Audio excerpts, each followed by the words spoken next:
Good afternoon, and welcome to the second event in the series Art, Activism, and Climate Change, in which the internationally acclaimed musicians Angelique Kidjo and Vijay Iyer will engage in conversation about the role of creative artists in advocating for environmental justice. I'm Carol Oja, a music historian and faculty director of the humanities at the Radcliffe Institute. I'm affiliated with Harvard's Department of Music and its graduate program in American Studies. Today's discussion is part of a series jointly sponsored by Radcliffe and the Mahindra Humanities Center, and it is a pleasure to collaborate with Mahindra on these events. Last week, the first such program featured activists, writers, and artists Leanne Simpson and Tanya Willard, both of First Nations in Canada, and both committed to exploring the environmental crisis in relation to Indigenous creative practices. That event will be posted soon on the Radcliffe website. For the series Art, Activism, and Climate Change, the Mahindra Humanities Center is grateful for funding from the Office of the Vice Provost for Climate and Sustainability, and the Radcliffe Institute gratefully acknowledges the Ethel and David Jackson Fund for the Future Climate. Now to introduce our guests. Angelique Kidjo is a global star, winner of 5 Grammy Awards and the 2015 Crystal Award from the World Economic Forum in Davos. She performed at the opening ceremony of the Tokyo Olympic Games in 2020, and she was named one of Time's 100 most influential people. Born in Benin, Kidjo's climate activism runs deep. She's a patron for the UN's Music and Environment Initiative, named as one of its champions of the earth. The title cut of her album, Mother Nature, released in 2021 and produced in collaboration with Sting, sounds an alarm, declaring, "Mother Nature has a way of warning us. A time bomb set on a lost countdown. Do you hear it? Will you stop it?" Today's conversation is moderated by Vijay Iyer, Harvard's Franklin D. and Florence Rosenblatt Professor of the Arts, winner of a MacArthur Fellowship, a Grammy nomination, and a long list of other awards. Iyer is a path-breaking composer and pianist whose music is grounded in the traditions of South Asia, West Africa, and the African-American creative music movement. Earlier this month, his composition, Human Archipelago, had its US premiere by the Oregon Symphony. Iyer describes the work as being, quote, born of our revolving relationship to 2 urgent and tangled global phenomena, climate change and mass migration. This afternoon's program will begin with a video of Kidjo performing her song, Agolo. She and Iyer will then engage in conversation, followed by a video of a recent performance of Kidjo's Mother Nature and more discussion. Towards the end, they will take questions from the audience. We encourage you to use the Q&A feature in Zoom to submit your questions at any point during the program. The speakers will address as many of them as time permits. Here then is the extraordinary video of Angelique Kidjo performing Agolo. When it concludes, our special guests will take the virtual floor. Thank you.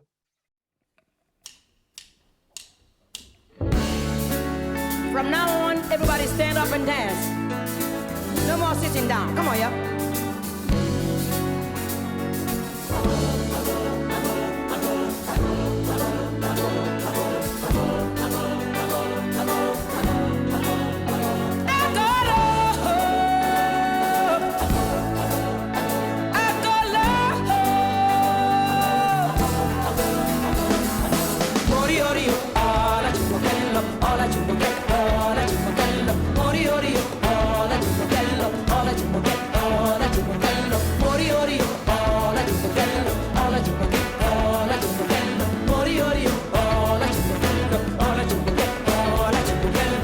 Che foialeni, ife fun gogo ae, e manche kakwe ife, ife fun le baba wa, ife ae ile, igaro fun ae, ife ae ile, igaro fun ae. Mori ori ala chukello, ala chukello, ala chukello, mori ori ala chukello, ala chukello, ala chukello, e manche foialeni. Ife fun gogo aye, e manche kakwe ife, ife fun le baba wa, ife aye ile, igaro fun aye, ife aye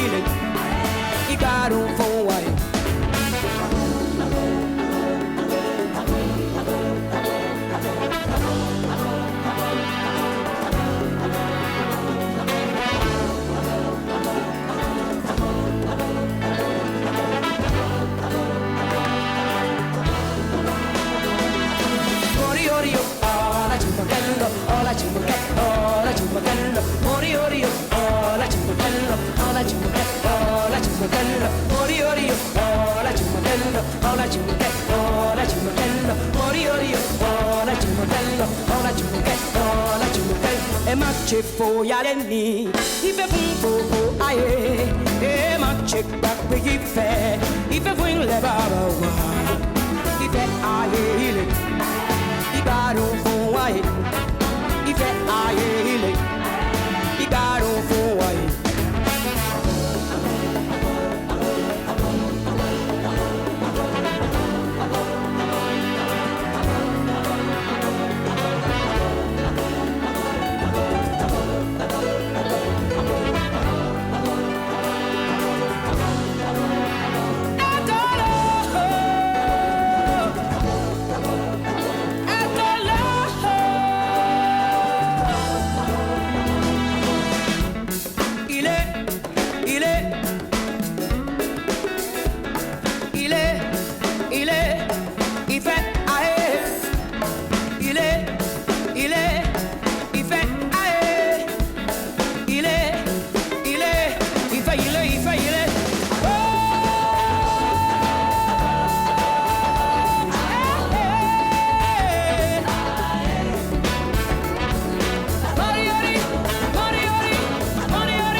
You stay up. Ha ha ha. Oh, goodness. Well, hi, Angelique. It's so nice to see you. So nice to be Hi, back. VJ. How are you? I'm doing well. I see you smiling and me, I'm dancing, jumping around. You know, it was funny. I told people I was sitting with your work in preparation for this, but that's false because you can't sit with this work. You always want to dance to it. You always want to move. I think the way That's how I like it. Yes, you Keep it moving. that's right. You put the active in activism. That's how I would put it. And it's been great. It's been great spending time with all this music. I mean, you've been, I'd say, a household name in my world for at least 30 years, which is astonishing because you continue to be. It didn't just happen a long time ago. It still happens. And I think like your persistence and just the indomitable spirit that you bring to music making just rings so loud and clear, and it's been an inspiration to so many of us, especially in the darkest of times that we've been through. And so I'm just honored to be in conversation with you today. I know we have a lot of friends in common, and in fact, that was my friend Christian McBride on the bass in that video. Yeah, baby, it's my bro, man. It's You my have brother. good taste in bass players. He has a tempo, unmovable tempo. I've never seen somebody like that. He I just know. sits on it. I love it. Yeah, I just got to play with him a few months ago, and I felt the same. I felt the same. I mean, It he'll was, get you home. He would take you everywhere you want to go and bring you back home. absolutely. You know, another bass player friend of ours, the great, the divine Michelle Ndegeocello, Yes, indeed, my sister. yes, who you worked with for several times, and I know at least on the Celia album and probably elsewhere too. Absolutely. I want to start by asking, so she interviewed me for a podcast. I'm not sure she ever ended up launching, but she had a pretty stacked lineup on her podcast. Maybe it's just a podcast of our dreams, but she interviewed me, and the first, you know, when an artist interviews another artist, it's going to go to some different places. Of And I re- course.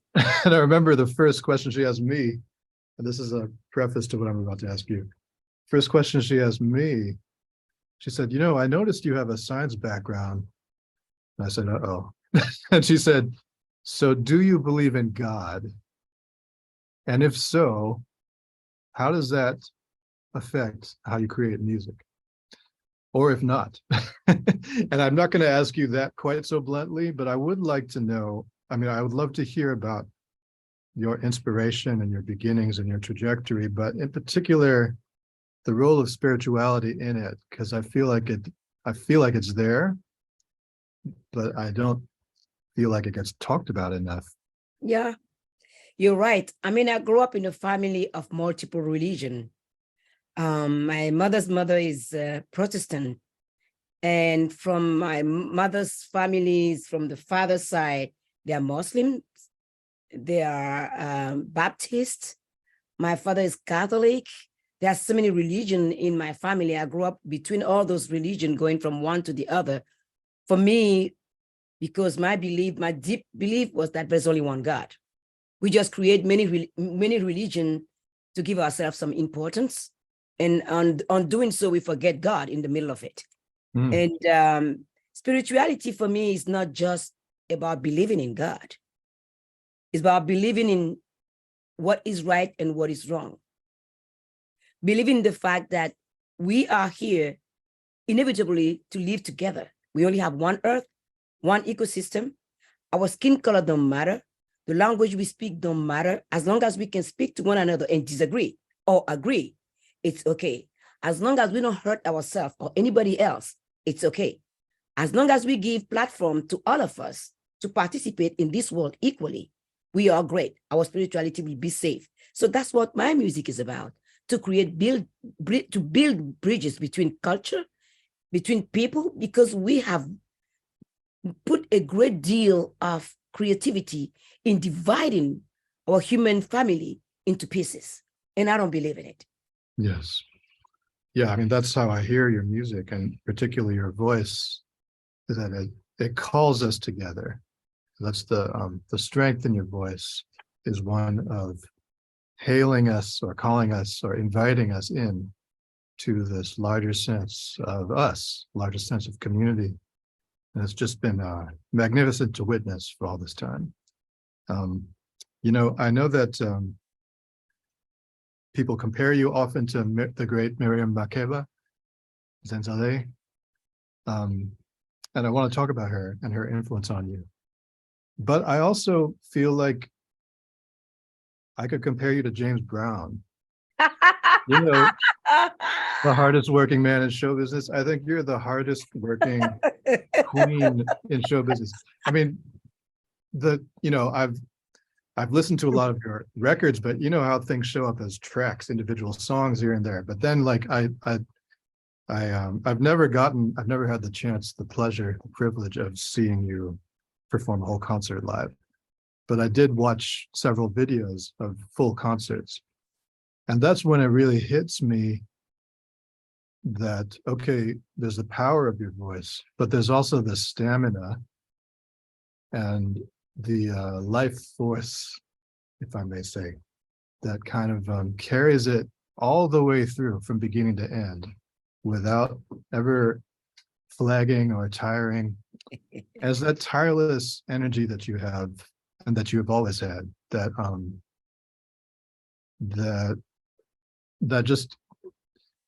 sort of pushes it over the level of just good songs, into something else, which is that you're reaching so many people and you never let them go. I think that's what it is, that you don't let go.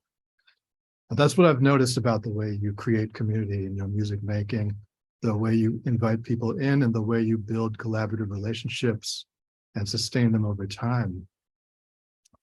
I grew up saying to my mom and dad, especially my mom, I always said to my mom, when I grew up, I want to be James Brown. And she's like, great. Oh, you cannot be James Brown. And I said, why? And then I went to my father, I said, why mom is crushing my dreams? And my dad said, it's a conversation you got to have with your mother. As soon as my parents start bouncing me back like a ball, I'm like, something is cheesy in it here.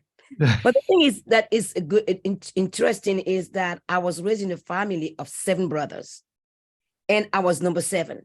I have 4 brothers before me and 3 after me. And I'll tell them, you know what? Don't mess up with me, boy. Whatever you do, I can do. So I have to catch up this energy of mine. I was born with asthma and I was relentless. Never stop moving. I will run. I can be out of breath. I'm like, you dare me, I'm going to beat you at the game. So I have that competition with my brothers because I believe deeply in myself that I was a boy somehow. And puberty kicking, I'm like, oh, bummer. I just wanted to be a boy. But I like being a woman too, because my father was the first feminist person that I've ever met that always say that talent, smartness, intelligence, nothing can stop you, and your gender cannot be a stop in anything that you want to do. Don't think about it. You're a human being. You have capacities. You have big dreams. You want to do something, go for it. Don't be afraid to fail, because you don't fail, you don't know success. So that's my background. Every time I'm doing collaboration with somebody, it's always giving back. People have helped me be where I am today. Miriam Makeba have been a real inspiration in my life. Bella Bello has been one of them. Celia Cruz has been a defining moment for me that really put on the table the fact that there's not one type of music on this planet that you can do. And my integration into all of that is also around the women of my life, my grandmothers and my mother. Both of my grandmother, they were early widows. In the 20s, they have to marry the closest kin, and they didn't do that. But the difference between both of them is the approach of life. I see the one that is kind. My mother's mother is kind. You talk to her, it's like your secret will die with her. She's caring because she's herbalist. She deal with plant. I mean, she start bringing me to the bushes to get plants and tell me this is poison. This is what's gonna heal this. And as a child, I understood that we are part of these bushes. I mean, if we can live in the bush without all the comfort, we still can live and be healthy, because the bush will provide us, the forest will provide us with everything we need to survive. So, and my father's mother is purely business, because she was so mad when my grandpa died that she's like, I don't want to depend on anybody. It's all about money. But at the end of the day, what did I learn from her? She said to me one day, if you are given the choice to choose between a friend and money, take the friend. The friend will come and talk to you. Money won't come and do that. That's great. And particularly, I mean, I love how all of that fits together and actually reveals itself in what you do in the world, in your sense of interdependence with the planet and with everything it brings to us, everything it has to offer to us, and our sense of how to tend to it so that it can tend to us. Well, if we don't take care of Mother Earth, then we doom. There's nothing we can do without this earth. The air we breathe is the earth. The water we drink is on the earth. We have the arrogance of thinking that we can control it. I got news for you. Travel as I travel and look. Everywhere I go, I travel. Anywhere I see the city, I make friends everywhere. And I'm seeing exactly the landscape that I've been traveling for the last 40 years changing before me. And it's scary. Yeah. Because we don't find, I was at I was at Davos till Friday, past Friday. And the theme was collaboration in the fragmented world. The world is fragmented right now. But one thing that we all ought to think about that we cannot live with, we cannot make business if there's no earth. If we don't take care of this earth of ours, we won't have capitalism system. We won't have anything left but chaos. And it's about time we all start talking about it. And as an artist, I've been doing this since Agolo. Yes. When you bring a child to this world, suddenly your priority changes. That's right. Because you know that this life that you're bringing to this earth, you have to nurture this life. You got to do everything you can, not for your own legacy, for that child to be able to have a future. And we are playing ping pong with the future of our children right now. That's absolutely right. And they don't let us forget, our young people students, our children, our sons and daughters, that, you know, we hear from them all the time about what we've done that they have to undo. Mhm. And so that's the message, right? That I feel, I mean, I've noticed this in your, well, let's call it activism, your way of bringing people into your world, that you do focus a lot on young people. And for example, like I just watched your Tiny Desk concert, the 1,000th Tiny Desk concert of all time, which is like, they had confetti flying from the ceiling and everything. It was such a special event.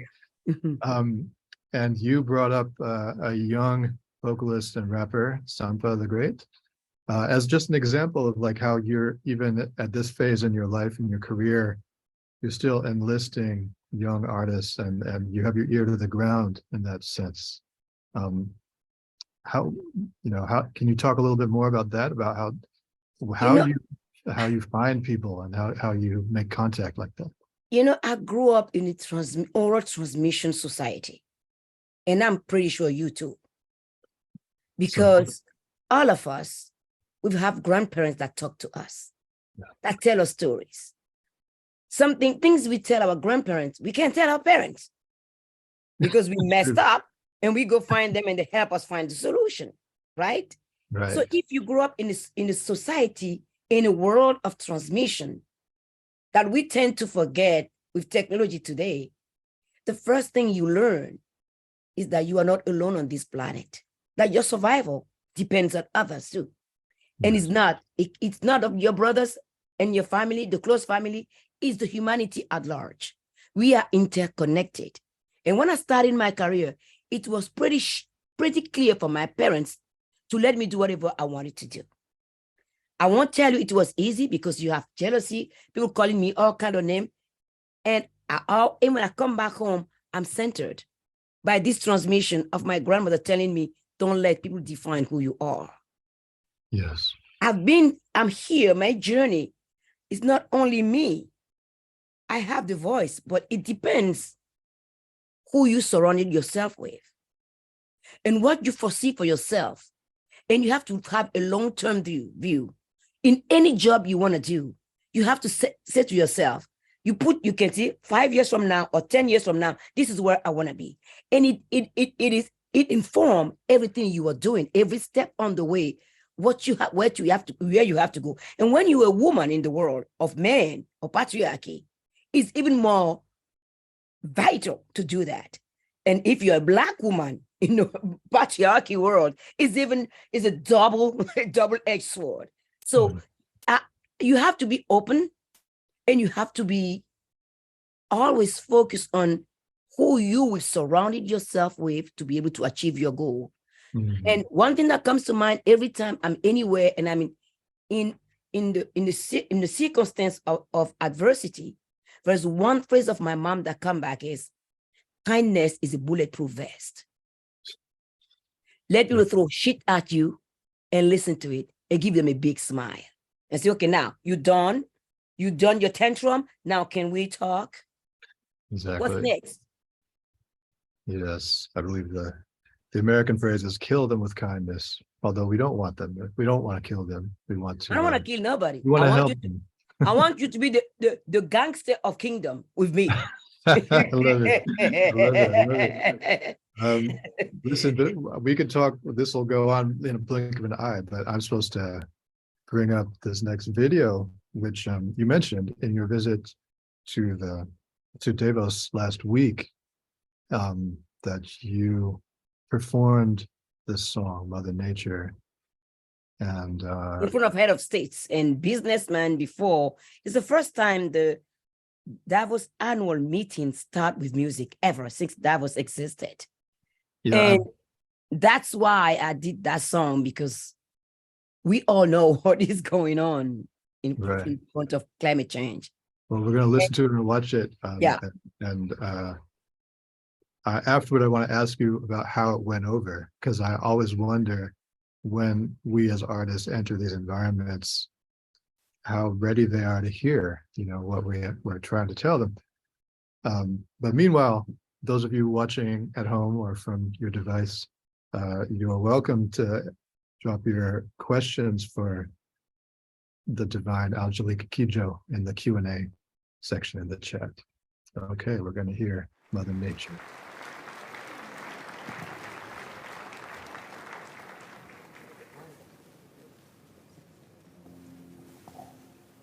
Don't ever let them hurt you in any way. And never let them steal and take the best of you. Keep building cities from the ground. We rise and weave the wave. Don't ever let them hurt you in any way. And never let them steal and take the best of you. Keep building cities from the ground. We rise and weave the wave. Mother Nature has a way of warning us. A time bomb set on a lost countdown. Do you hear it? Will you stop it? Won't you listen? We need each other now. We need each other now. Each one of us needs one of us. We need each other. Don't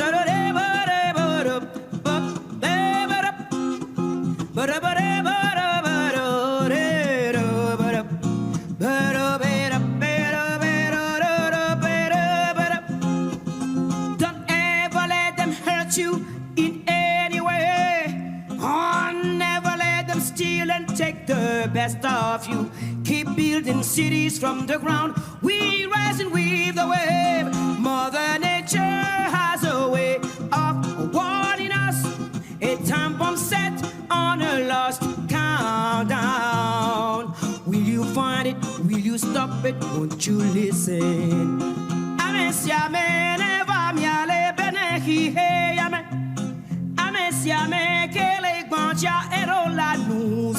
I know we are humans, but why can't we use the gift she's giving us? Mother Nature has a way of warning us. A time bomb set on a lost countdown. Do you hear it? Will you stop it? Won't you listen? We need each other now. We need each other now. Each one of us needs one of us. We need each other. Mother Nature has a way of warning us. A time bomb set on a lost countdown. Will you find it? Will you stop it? Won't you listen?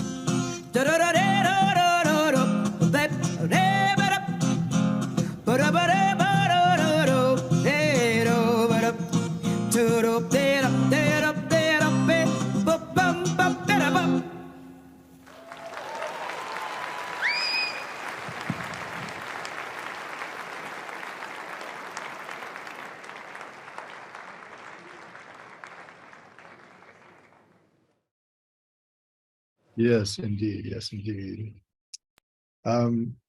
So many questions. But I want to know, well, I'll ask you about the artist in a second, but I want to know, first of all, like, what did it feel like? I mean, you've been in spaces like this a lot, but what does it feel like for you as an artist who comes from where you come from, has the kind of grassroots community reach that you have, to step into places with the most powerful people on the planet? You come with your own power, but it's not the power that they have. So I want to know how that plays out for you and how it feels. You know, the word power is something that really disturbs me a lot. Because how we define power, what does it mean? My father used to say, power is when you have an influence that you don't use other people. That's what power is. When you start using the power, you have no more power. And one thing that I was thinking about when I walk on that stage is like, well, your power stops when Mother Nature starts calling the shots. You got no power at all. And if you don't listen to what I have to say, then you will lose everything and I will lose too. So in this game, there's no winner. We are all losers if you don't do something about climate change. And we tend to forget that people that are in power, we put them in power. So we have more power than them. And if you don't like what they do, next time around, we tell them, you know what? Your days are up. Get away. Go out of it. But as citizens of this world, as activists, as artists, as scientists, as professors, all whatever job we do, but how do we hold accountable our power, our leader? We don't. Once we vote, it's up to them to do it. We should have a council of citizens that hold them accountable for whatever they do. If the climate change is an issue for us, let's be at the doorstep and knock and ask for changes. We can't just, if you want change, you have to be the change you want to see. And we don't do enough because we tend to forget that that power that we have, we can unleash it anytime with no violence, but just by word and say, this is what you say. This is what you promise. We ain't asking you to be a better person. This is what you say. We want to hold you. We're gonna hold your feet in the fire because that's what you promised to us. We don't do it enough. Yeah, you're right. You're right. I want to continue that thought in a second, but do you want to say a quick word about that artist whose work was blooming behind you? Oh, Refik Anadol is an artist from Turkey, and this piece of our work was commissioned by the World Economic Forum, and he spent years collecting data on coral around the world in every sea. Coral. Yeah, because the reefs, because they are the one that first disappeared when it started, the ocean's temperature start rising. Right. In the Red Sea, there are coral that are really sustain that heat and that are still resilient about the climate change. So he picked up all those data together and used artificial intelligence and create through all those colors you see behind. Those are the multitude colors of coral around the world. Amazing. So you're you're performing in front of this backdrop that is picturing or depicting for us the kind of real-time predicament of our natural world. Yep. Yeah. So I love your sentiment about how do we answer back? How do we collectively answer back to those, and I'll put power in quotation marks because we know what that means. And so you will show up in spaces like this, but you also show up for people on the ground in such an inspiring way. And so I wonder if you could maybe say a little bit about the organization that you started for young women. I mean, I am not afraid of human beings. I embrace differences because I'm always eager to learn. My nickname in my family is When, Why, How. I never have enough answer. And wherever I go, I want to learn. I swear, I mean it. Because it keeps me humble, it keeps me informed, and I speak from a place of knowing exactly what I'm talking about. So when I became a UNICEF Goodwill Ambassador 20 years ago, my first question was, what does it mean? Do I have to go around shaking politicians' hand? I'm not good at it. I'm not good at small talk because I'm going to say something that you guys is going to become a liability for you. Don't put me in that position. And they say, what do you want to do? I said, children's right, women's right. Let's go for it. What can we do? And I started. And it coincided with, it was the moment where they signed the Millennium Development Goal. Primary education had to be universal right for everybody. It took us that long to write that thing. So I started recording PSAs for radio and TVs and so on and so forth. And in the middle of the tour, traveling from one country to the other, mothers come to me and say, Angelique, you know very well that if our daughters finish primary school and they are not in secondary school, they're going to end up being married as we were. We don't want that. We want this cycle of pain and injustice to stop. So I started focusing on secondary education. I started in 2006. Today, I created with the girls, not me, because I use data, a foundation called Population Council that have a technology that allowed us to map communities of 5,000 people a day. And the question are they living alone? Are they orphans? Are they married? Do they have kids? How far they have been to school and what skill do they have? How can we create any job for them to be independent?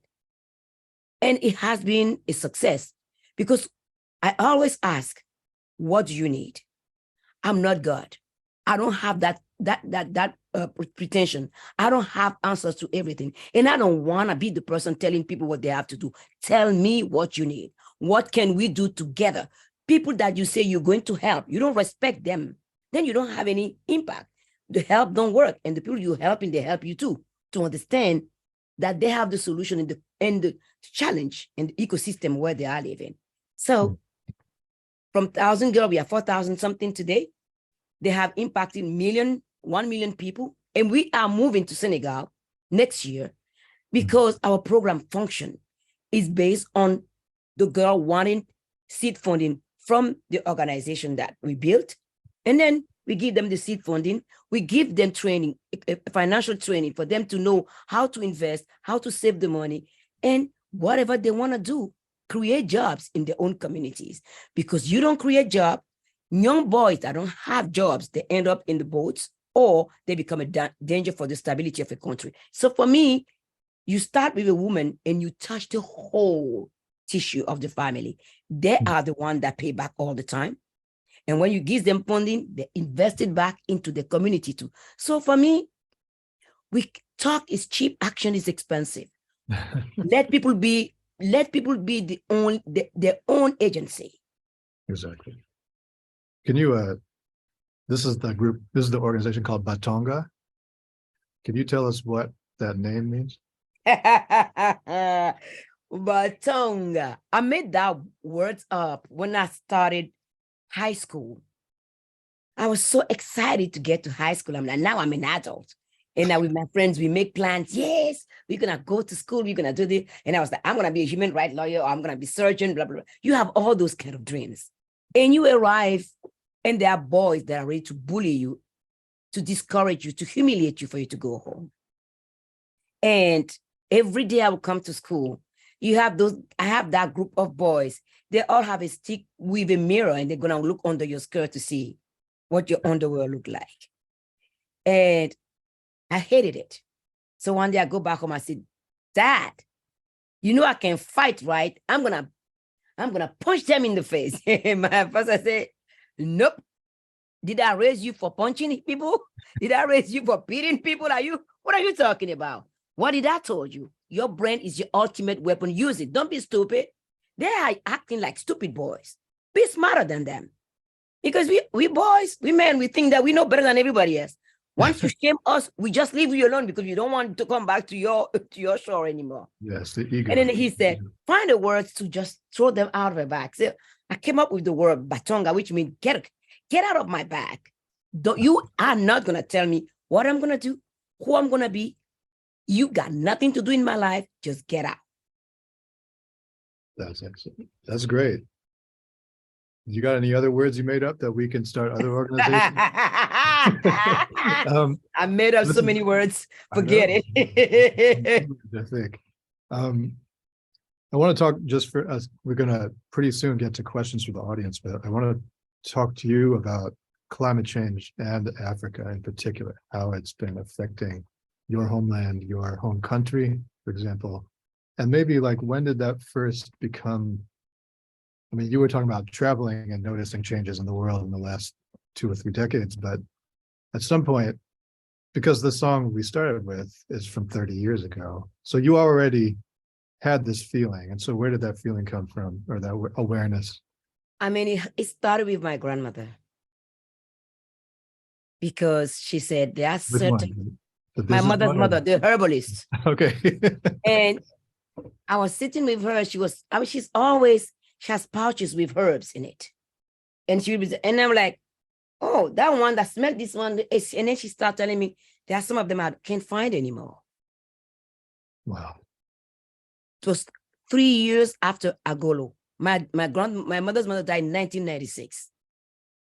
And she was telling me that. She was telling me, I fear for this earth. She has always nurtured me. Anytime I go to the bush, I need something, I just have to look, bend, and take it and bless the earth and go back. And I'm like, what do you mean? She said, I don't know. I'm not a scientist. What I know for sure is that the forest, the bushes are suffering. And I start looking around. And then suddenly this guy looked like a farmer. My grandma said, yes, we are seeing more and more farmers hanging around in the market because they don't know where to go. They can't harvest anything. I'm telling you, 1993, 1996. And I'm like, Then I'll go back and I start paying attention more and more closely. And I start seeing there are some plants that disappear. I don't even know the name. And if I see them, I know them. More and more farmers coming to the cities, which means the lands are there. No one is working on them. It's not raining. And then you put one and one together, you go, okay, if farmer can farm, what are you going to eat? You cannot have AI food. Doesn't work, right? We need people to just, There's we no need people to like just lunch grow the GPT. food for us to eat, right? That's right. We need real food. And then I went to Australia, the same thing, the drought in Sydney. I was like, what is this? Melbourne was hotter than ever. Melbourne is a city where you go there, you have to wear layers. Yeah. I mean, every half an hour you add one or you remove one. And then you just walk around with a t-shirt. I'm like, oh, something is cheesy here. It's not working. So for me, it's not only singing, because I sing in an environment where people can come out of their home in safety, to come in and to go back home safely. Now we have the problem of schools. So in my country right now, where we are, the northern part of my country is really dry. Yeah. Right? And we are seeing, I was there in December, we are seeing women struggling to plant stuff and to harvest, to be able to feed. And malnutrition is on the high. We have the conflict in Burkina Faso and in Niger spilling into my country. You have the young boy not having jobs. It's just a catastrophe waiting to happen. Right. And with UNICEF, we found a solution UNICEF to have something called U reports. They have cell phone. We give them cell phone. We train them to avoid fake news and away from bullying online, but to focus on issues, to be the eyes and voices of the youth of their community, and to report it. And then we can act upon the data that they are bringing to the surface. And I've seen these young boys and girls. Whoa, it's mind blowing. The smartness, the rapidity, they're fast. They're on it like this. And I'm like, okay, this is one way to find a solution. Don't be a victim of circumstances. We have the solutions. Don't be silent when people are throwing fake news, vomiting hate. Fight it, because there's always something behind all those aggression.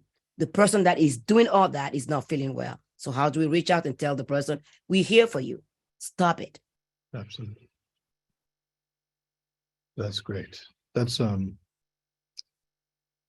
yeah, well, I have so many more questions, but I'm going to tap into this now, what seems like a fountain of audience questions that will, I'm sure, provoke some further jewels of insight from you. Well, this is kind of actually picking up, this is picking up on what you just said, in fact. Sorry, I have to look at this. Yeah, go ahead. You're doing good. Here it is. Here we are. This is a question that picks up actually on exactly what you just said. This person says, Africa stands to be severely impacted by global warming concerns. How prepared are the African peoples, and how can artists, vocal and otherwise, sound a warning and shape positive change? That's why I did the album Mother Nature. With Burna Boy, Mr. Easy, Yemi Alade, and the name goes on, Sampa the Great that you name. And the thing that was really interesting and very empowering in that album, talking about climate change, is the subject that have been picked by each one of them that is different. Mr. East is talking about the beauty and the resilience of Africa. That we are all Africans. Even if the climate change, we need to be resilient even more to protect that continent that is the cradle of humanity in its beauty. Yemi Alade chose the subject of NSAR's movement because we started the song, writing the song in October 2020 when this started, the police brutality. And her quest is, we come in peace, not in pieces. Because the youth, no one, everywhere, police are paid with our tax money.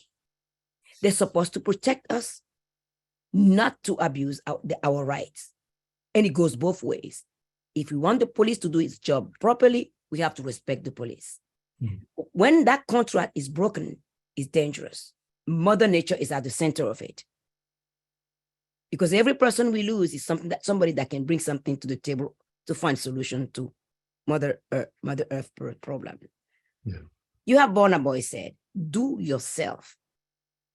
Be the change you want to be. You want to build with me, or you don't want to, you want to sit around and look everything fall apart. Because if fall apart, you fall apart too. If I'm the only one doing it, and you cannot bring yourself to understand that together we can find a long-lasting solution to climate change, then we are all going to sit here and see how we can fix it. Mm-hmm. So it's the multiplicity of voices that kind of that tells the larger story and that does the larger work. It's not just about the one project. No, the thing is, Mother Earth, it belongs to all of us.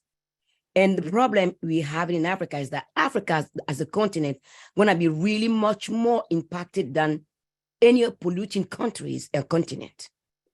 That's what is felt by the youth in Africa, the injustice of it.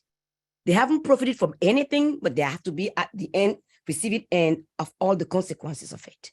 Right. So the only way we can dilute that anger, not to turn into action in violence, is for them to see pathways, is to offer platform of discussion and solution, listen to them, what they have to say. Because one thing that I hear all the time when I do my lectures in university is the complaint of the youth saying the adults think that they are stupid, that they don't have anything to say. The politician knows better and they keep on doing the same mistakes. We need to get humble, get down to the level of the youth, of every citizen. We all have something to bring to the plate. Yes. This leads into this question. It's actually perfect. Ms. Kijo, I'm a musician. I'm also a musician and also a fan of your work. But this person says, I particularly enjoyed learning your song, Dignity. She quotes the line, respect is reciprocal. Can you please say something about that song and how it came to be? That's the song we wrote with Yemi when I called her in Lagos, and in the middle of the mayhem of people being shot by the police. And she was telling me frantically, they are killing us, ma. I said, get out of the street. Get out of the street. Bullet don't know who comes in peace or not. Just get out of there. Gather your people. The only weapon you and I have is music. Let's use it to say what you want to see. That's why she said, respect is reciprocal. I will respect the police. The police respect me back. Yes. Dignity is a human right. Everybody needs to live a dignified life. Right. So if you don't have respect for my misery, how can I have respect for your misery? Yeah. That's exactly right. Well, you were just talking about lecturing at universities. Even though earlier, before we got on the program, you were talking about how much you disliked school. But we won't talk about that because I dislike school because I have great teachers. When I have great teachers in any class, I'm the first one sitting in front of I'm like, yes, I'm eager to learn. When you have teachers that doesn't know what they're doing and they're just there just to talking to themselves, you you have to have a pedagogy to teach to kids. And Exactly. it's difficult to get our attention. And if you cut an attention of a student, man, you get out of there, you are happy because you are planting seeds in somebody that's going to become an adult that will have you in his mind forever. The good teacher I have, I still remember them till today. You're right. The one that I don't like, I don't care. I Right. don't remember them. But you yourself, whether you want to claim the title or not, you are a great teacher. You teach. Oh boy. You teach us. You're teaching me right now. And there's a student who says, "What advice do you have for students who are invested in climate justice activism but facing adversity?" I think that all universities around the world should get involved in forming advocate of climate change. Every course is to have it at. Because any job you come out to do out of the university will be impacted by climate change. Absolutely. And I think that our education system have to adapt faster to the changes of our society and our nature. What I observe, speaking in university, and anxiety that I hear from students that are spending the last year at university and foreseeing their future, not knowing where to go, is really disturbing. We form them academically, but we do not prepare them to be workers. We do not prepare them to understand that the job they have to do, whatever they choose to do, the earth have to be at the center of it. Social justice have to be at the center of it. Make them citizens that participate, not only making money, but doing something very consistent for themselves, for their own well-being, for them to be able to be good at workplace. How about university preparing students to spend 1 week here in this? I mean, what do you want to do? You want to try to see what you want to do at the end of your study? Couple of ideas, give me 3. And then you make them intern in those places for them to see, for their brain to understand more what they are absorbing academically and how they can that can translate into the adult work when they become they are in the workforce. Yes. Yeah. It's about that transition from scholastic world to the quote unquote real world. The real world is always at the door, always waiting. It's never far away. Well, we've got, you've been talking a lot about how to take care of the world and how to take care of others, but some of our questioners, including myself, want to know how you take care of yourself. Starting with the voice, one person says, among other things I admire about you, Ms. Kijo, is your amazing voice. How do you take care of it? But I would also, since this will probably be maybe our last question, I want to know how you extend that to your full self, how you take care of your full self. I think that I was lucky enough when I arrived in France to meet a voice doctor, Dr. Jean Abitbol, that saved my vocal cords. Because when I arrived, the vocal teacher didn't know what to do with my voice. They're used to a way of singing that just like very fine voice. Me here, I come from a country and a culture where when you stand in front with the traditional drums, you don't have a microphone. You have to project your voice. So your vocal cords are already very strong, projected. And at the same time, you can also go down soft with your voice. But because you have the vocal cord that is so strong, it becomes more fragile. So how do you protect it? So till today, I still have a vocal coach. I still do my scale every day because I don't have the choice. We have to understand that vocal cords are muscles. It's like asking the like of Usain Bolt to run 100 meters without warming up. You will kill your voice. And you have to understand also your body is your best school. If you eat something that gives you heartburn, don't do it again. Heartburn for vocal cord is poison. It will kill your vocal cords in the long run. I don't drink. I don't smoke. The best medicine is to sleep. When you have a concert, don't speak too much Mhm. because the speaking voice is the enemy of the singing voice.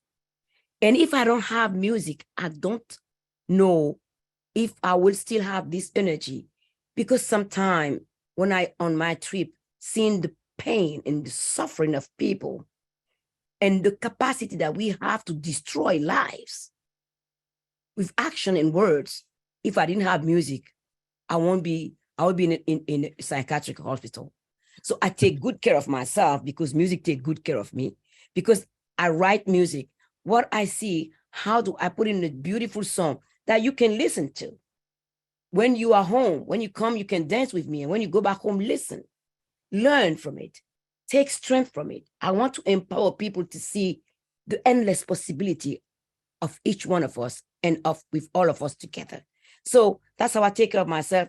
And I've been married for 35 years with a man that think that I can't do nothing without him. And I look at him, I smile, because he knows very well that he ain't telling me nothing that I'm going to follow, because my father never succeeded telling me what I got to do. So no one on this earth will not tell me what I got to do. But he said sometimes with so much love, I'm like, okay, darling, I'm going to do what you say. And if I don't like it, I'm not doing it again.